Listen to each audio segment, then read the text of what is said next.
The city sleeps, but some stories never do. Tucked away on a forgotten cobblestone street lies a small, the kind you might miss if you blinked. For years, it was just a relic, a skeleton of wood and glass, its windows clouded with the dust of forgotten memories. But this year, something's different. A warm, inviting light spills from its windows, cutting through the February chill. The sign, once faded, now glows with a new name, the Haunted Hearts. They say the place has a history, a story that clings to its walls like ivy. It's said that decades ago it was the most romantic spot in town, a place where destinies intertwined over steaming cups of coffee. Then tragedy struck the owner. A young man madly in love lost his. Just days before their wedding. Heartbroken, he vanished, and the closed its doors, seemingly forever. But legends have a way of whispering their way back into the world. The story goes that every Valentine's Day, the ghost of the owner returns. He can't rest, they say, not until he helps others find the love he lost. Couples who wander in on that special night claim to hear whispers on the wind, gentle nudges, a soft voice guiding them toward the one person in the room meant for them, a soulmate's whisper, they call it. This year, a young barista named Delara decided to brave the rumors and reopen the. She loved the romance of the old story, the idea of a love so strong it could transcend even death. She polished the old espresso machine until it gleamed, stocked the shelves with fresh beans, and filled the air with the scent of cinnamon and chocolate, hoping to bring life back to the lonely space. On Valentine's Eve, the is bustling. The air buzzes with nervous laughter and the clinking of porcelain. Elara watches from behind the counter, a smile playing on her lips.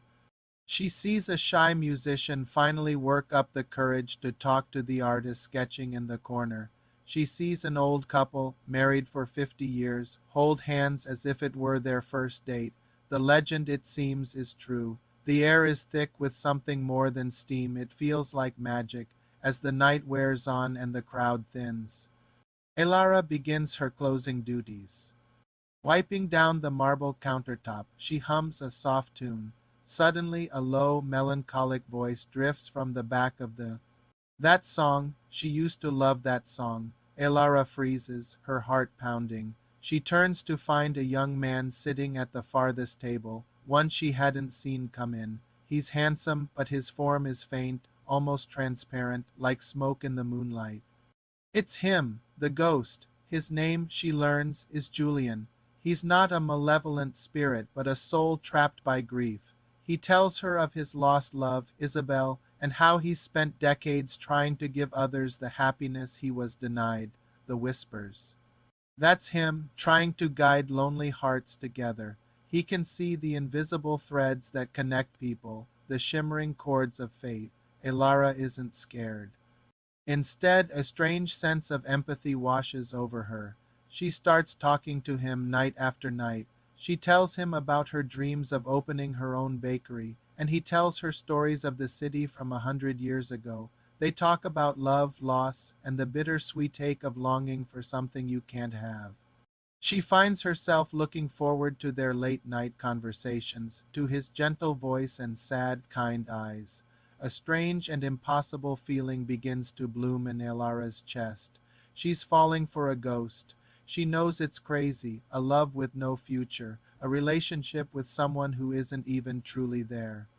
But her heart doesn't seem to care. With him, she feels more seen, more understood than she ever has with anyone living. Julian, too, feels a shift. For the first time in a century, he feels a flicker of something other than grief. Elara's vibrant energy, her laughter, her warmth, it's like the first ray of sunshine after a long, endless night. He finds himself wanting to stay, not just to help others, but to be with her. But his connection to this world is tied to his heartbreak. To find peace, he must let go of Isabel. But letting go might also mean leaving Elara. As the next Valentine's Day approaches, a year after they met, the is more popular than ever. It's become a symbol of hope and romance for the whole city.